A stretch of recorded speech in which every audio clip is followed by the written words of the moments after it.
Bismillahirrahmanirrahim. Assalamualaikum warahmatullahi wabarakatuh. Izinkan saya memperkenalkan diri. Saya Lia Siti Malia Rahman, CPNS di Badan Perencanaan Pembangunan Riset dan Inovasi Daerah atau Bapperida Kabupaten Cianjur. Nah, pada kesempatan kali ini saya akan memandu diskusi kita pada sore hari ini. Adapun kita berkumpul kali ini tuh untuk membahas tentang isu strategis yang sangat relevan ya dengan visi misi pembangunan Cianjur, yaitu mengenai pengembangan ekosistem smart city dan digitalisasi Cianjur Satu Data untuk mendukung smart government. Nah, sebagai CPNS, kita mungkin punya kewenangan yang terbatas gitu, tapi saya yakin ide-ide segar dari Akang Teteh sekalian ini akan jadi usulan berharga gitu untuk pimpinan kita nanti gitu. Jadi, mari kita mulai diskusi ini dari perkenalan ya, Kang Teteh. Mangga untuk perkenalan singkatnya masing-masing dari pertama, Mangga Teh Hana. Baik, Assalamualaikum warahmatullahi wabarakatuh. Izin memperkenalkan diri, saya Hana Sri Rahayu dari Instansi Dinas Kesehatan Kabupaten Cianjur. Saya berada di bidang sumber daya kesehatan dan bergabung di tim kerja farmasi dan alkes atau farmalkes untuk jabatan saya sendiri yaitu sebagai penata kelola layanan kesehatan. Terima Baik. kasih. Terima kasih Teh Hana. Selanjutnya Kang Agil, Mangga. Oke, Assalamualaikum warahmatullahi wabarakatuh. Izin memperkenalkan diri, nama saya Agil Bagus Abadi. Saya bertugas sekarang di Sekretariat Daerah, bagian organisasi. Jabatan saya penata kelola sistem dan teknologi informasi. Mungkin itu perkenalan saya. Terima kasih. Baik, terima kasih Teh Hana, Kang Agil untuk perkenalannya. Nah, sekarang sebelum masuk ke inti diskusi, saya pengen ingetin gitu, kalau kita tuh sebagai CPNS, kita itu fokusnya ke usulan-usulan yang berbasis data dan fakta di lapangan gitu, untuk disampaikan selanjutnya ke pimpinan kita masing-masing gitu. Jadi, jangan ragu untuk berbagi ide. Nah, langsung aja ya. Seperti yang ditayangkan pada layar hari ini, jadi kita ini akan membahas pengembangan ekosistem Smart City dan inisiatif Cianjur Satu Data untuk mendukung smart governance di Kabupaten Cianjur. Nah, isu ini tuh sangat relevan ya, mengingat pemerintah Kabupaten Cianjur itu baru saja menjalin kerjasama dengan ITB untuk pembentukan Smart City and Community Innovation Center atau SCCIC pada bulan Juli tahun 2025. Jadi baru banget ya. Mari kita mulai diskusi berdasarkan hal-hal tersebut. Nah, mungkin pertama dari Teh Hana, bisa share dulu nggak sih pengalaman dari Dinas Kesehatan, gimana sih dampak positif dari adanya program ini? Mangga Teh Hana. Baik, mungkin untuk di Dinas Kesehatan, dampak positif dari Smart City ini yang pertama dari pelayanan publiknya mungkin ya Teh. Dengan adanya Smart City ini, layanan kesehatan baik itu di puskesmas ataupun di rumah sakit itu bisa terhubung dalam satu sistem sehingga data pasien, stok obat, rekam medis juga lebih cepat diakses gitu sehingga waktu tunggu pelayanan pun akan semakin cepat karena proses administrasinya itu lebih efisien. Lalu dalam perencanaan program kesehatan, misalnya dari data kesehatan masyarakat, dari angka stunting, penyakit menular, ataupun imunisasinya juga akan terintegrasi dan secara real time gitu, jadi memudahkan perencanaan programnya. Lalu dalam koordinasi antar OPD, misalnya dengan OPD Dinas Sosial tentang gizi gitu, ataupun dengan BPBD untuk penanggulangan dari bencana atau suatu wabah penyakit gitu. Selanjutnya juga mungkin dari efisiensi biaya ya, penggunaan sistem digital ini akan mengurangi biaya cetak dokumen dan juga arsip fisik. Lalu untuk pengawasan programnya mungkin juga akan memudahkan pemantauan dalam pencapaian indikator kesehatan di seluruh kecamatan di Kabupaten Cianjur. Mungkin seperti itu sih dampak positif untuk Dinkes. Kalau dari Teh Lia sendiri, gimana nih tentang dampak positifnya di OPD Teh Lia di Bapeda? Baik, terima kasih Teh Hana untuk pertanyaannya. Jadi, sebagai perwakilan dari Bapperida, Kami melihat program pengembangan ekosistem Smart City dan digitalisasi satu data ini tuh sebagai langkah yang strategis gitu, yang dapat memperkuat perencanaan pembangunan, apalagi untuk jangka panjang gitu, untuk ke depannya, khususnya untuk penyusunan dokumen RPJPD tahun 2025 sampai 2045. Nah, jadi dengan tersedianya data yang terintegrasi serta akurat, mutakhir, itu bisa mendukung pengambilan keputusan, apalagi tentang kebijakan gitu yang tepat sasaran di berbagai sektor seperti di bidang infrastruktur, ketahanan pangan, kemudian di bidang pengurangan, maaf, di faktor pengurangan kesenjangan regional di apalagi di Cianjur Selatan. Kemudian melalui program ini juga memungkinkan kami Bapperida untuk memanfaatkan teknologi seperti JIS dari kerjasama dengan SCCIC ITB yang dapat memetakan kebutuhan infrastruktur secara lebih presisi sehingga alokasi anggaran itu bisa lebih optimal gitu. Mungkin itu dari Bapperida. Kalau dari Sekretariat Daerah, Kang Agil, bagaimana sih kebermanfaatan dari pengembangan program tersebut? Maka Kang Agil. Oke, terima kasih Teh. Kalau yang saya lihat, dampak positifnya dari sisi sekretariat daerah, yaitu enaknya itu Setda itu berada di posisi strategis Teh. Jadi eh, untuk mengkoordinasikan seluruh OPD dalam implementasi Smart City dan satu data, sehingga bisa memastikan kebijakan berjalan selaras dengan visi Bupati. Terus akses langsung ke pimpinan daerah. Jadi di Setda itu memiliki jalur komunikasi langsung ke kepala daerah sehingga dapat mempercepat pengambilan keputusan serta terkait dengan integrasi data dan inovasi digital.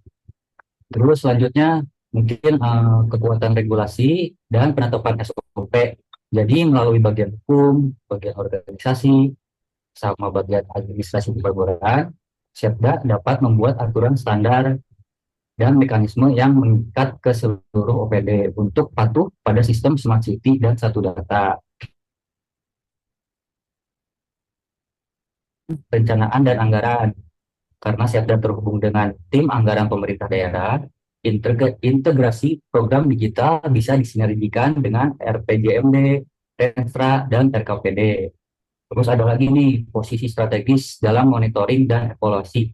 Jadi Setda itu berperan dalam memantau kinerja OPD sehingga dapat memastikan indikator smart governance terpenuhi melalui data yang valid dan real time. Terus mungkin yang terakhir ini ada kemampuan memfasilitasi kolaborasi eksternal. Nah, apa sih contohnya? Jadi Setda itu bisa menjadi pintu masuk kerjasama dengan pihak eksternal seperti Bappenas, Kementerian Kominfo, perguruan tinggi, dan pihak swasta yang bisa untuk memperkuat ekosistem digital. Mungkin itu sih poin positif dari pengembangan ekosistem smart city. Mangga teh, demikian. Baik, makasih Teh Hana Kang Agil. Ternyata pengembangan Smart City itu emang banyak ya manfaatnya. Nah, setelah membahas berbagai manfaat potensial dari program pengembangan ekosistem Smart City dan digitalisasi satu data di Kabupaten Cianjur, nah sekarang kita perlu mengakui bahwa implementasi program ini itu tidak lepas dari tantangan signifikan yang harus diatasi untuk mencapai keberhasilan optimalnya gitu. Nah, Mangga, Teh Hana mungkin bisa share kira-kira apa aja sih tantangan yang mungkin dirasa timbul khususnya dari perspektif Dinas Kesehatan. Mangga Teh Hana. Baik, terima kasih Teh. Untuk di Dinas Kesehatan sendiri, mungkin tantangannya dari kesiapan infrastrukturnya, dari misalnya puskesmas itu, beberapa puskesmas di wilayah terpencil di Cianjur Selatan gitu ya, belum memiliki jaringan internet yang stabil yang sudah tadi Teh Lia bahas juga ya. Lalu juga di wilayah Cianjur Selatan itu masih terbatasnya perangkat keras seperti komputer ataupun laptop. Lalu untuk sumber daya manusianya, tidak semua tenaga kesehatan atau staf administrasi di Dinkes itu mahir mengoperasikan sistem digital baru. Jadi dibutuhkan pelatihan rutin gitu. Tetapi mengadakan pelatihan ini juga kan akan membutuhkan waktu dan juga biaya seperti itu. lalu mungkin akan menjadi beban kerja di awal ya, karena pada tahap awal implementasi program ini, staf dari kita juga akan mengalami beban ganda gitu, beban kerja ganda, di mana kita harus tetap melakukan pelayanan rutin yang sebelumnya dan juga harus menginput data-data ke sistem baru seperti itu. Mungkin seperti itu sih Teh, dari perspektif Dinas Kesehatan. Baik, terima kasih Tana. Izin menambahkan juga ya dari perspektif Bapak Rida mengenai tantangan dari pengembangan Smart City ini. Adapun untuk tantangan pelaksanaan program ini seperti disinggung sebelumnya, dari perspektif Bapak Rida itu lebih ke infrastrukturnya sih. Kan di kami ada bidang infrastruktur dan kewilayahan ya. Dan apabila kita menyinggung gimana sih gitu Cianjur Selatan, kan emang tantangannya di awal tuh di bagian infrastruktur, apalagi di bagian infrastruktur teknologinya gitu. Di sana tuh masih belum memadai, khususnya di bagian pedesaan-pedesaannya di mana untuk akses internet aja sama sinyal tuh masih sering bermasalah soalnya geografisnya tuh kan masih pegunungan juga kan. Jadi ya intinya dari segi itu sulit. Jadi untuk pengumpulan data itu dan apa ya usaha untuk pengintegrasian data tuh apalagi secara real time tuh dirasa akan sulit. Selain itu, hambatan lainnya tuh seperti masih kurangnya literasi digital untuk masyarakat beberapa bagian di masyarakat gitu. Terus masalah keamanan, terus privasi data, serta apa ya koordinasi antar pemangku kepentingan pun kadang-kadang atau malah sering masih menjadi penghalang. Mungkin itu perspektif dari Bapak Rida. Selanjutnya dari Kang Agil dari Sekretariat Daerah, kira-kira tantangannya apa aja sih yang dirasakan untuk usaha pengembangan program tersebut? Oke, makasih Teh. Mungkin kalau dari sekretariat daerah, salah satunya itu adalah unsur organisasi. SET itu umumnya berfokus pada koordinasi administrasi dan kebijakan, bukan pada pengembangan. Jadi, kapasitas teknis untuk pengelolaan smart city dan satu data sering bergantung pada OPD teknis. Contohnya tuh Diskominfo. Jadi, tugas-tugas ini tuh diagram sama Diskominfo semua. Jadi, bertumpuk pada satu OPD. Terus Smart City dan satu data ini melibatkan banyak OPD kan harusnya tanpa mekanisme koordinasi yang kuat, resiko tumpang tindih program, perbedaan format data, dan keterlambatan input menjadi masalah besar tuh. Terus ada perangkat daerah yang enggan beralih ke sistem digital. Contohnya biasanya kan di daerah Cianjur Selatan itu susah ya buat digitalisasi itu mereka tuh masih manual. Nah, khawatirnya repot atau manual sudah lebih cukup katanya. Ini memperlambat implementasi kebijakannya. Terus, Setda jarang memiliki fokus alokasi anggaran untuk infrastruktur di pembangunan dan pemeliharaan sistem biasanya menjadi beban OPD teknis sehingga prioritas bisa berubah-ubah. Takutnya suatu saat itu bukan jadi prioritas utama. Nah, selanjutnya itu banyak evaluasi kinerja Smart City masih harus dilakukan secara manual atau terpisah antar OPD. Akibatnya sulit mendapatkan gambaran real time untuk pengambilan keputusan yang cepat dan tepat. Dan mungkin yang terakhir ini belum optimalnya integrasi regulasi dan SOP. Meskipun Setda bisa membuat regulasi, tapi implementasinya di lapangan itu sering terhambat karena SOP tiap OPD belum seragam atau belum sinkron sehingga membuat terhambatnya regulasi ini. Mungkin itu teh dari saya. Baik, terima kasih Kang Agil, Tehana juga. Jadi emang masih banyak ya tantangan yang harus dihadapi gitu untuk kita apa mengembangkan program tersebut. Nah, jadi selanjutnya setelah kita membahas tentang tantangan dari implementasi ekosistem Smart City dan Cianjur Satu Data, seperti tantangan itu tadi ada ya keterbatasan infrastruktur gitu, terus masih rendahnya literasi digital masyarakat. Nah, jadi tantangan ini tuh membuka peluang gitu bagi kita atau bagi setiap instansi untuk berkontribusi. Nah, sekarang kita bahas peran spesifiknya.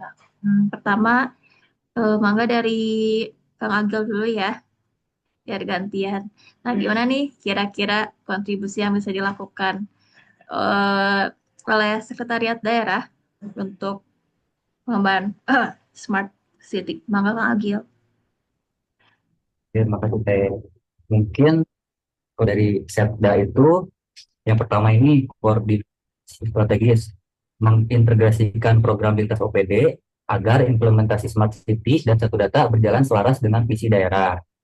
Terus bisa memastikan setiap OPD memahami peran dalam pengelolaan data dan layanan digital. Ada lagi menjadi penghubung antara pemerintah daerah dengan kementerian atau lembaga pusat yang terkait dengan kebijakan digital. Terus yang kedua ada penyusunan regulasi dan standar, membentuk peraturan bupati, SK, dan SOP tentang tata kelola satu data dan layanan Smart City. Terus menetapkan standar format data agar integrasi data antar OPD berjalan lancar dan mengatur mekanisme data sharing yang aman dan terproteksi sesuai ketentuan pelindungan daerah. Terus yang ketiga ada integrasi perencanaan dan penganggaran.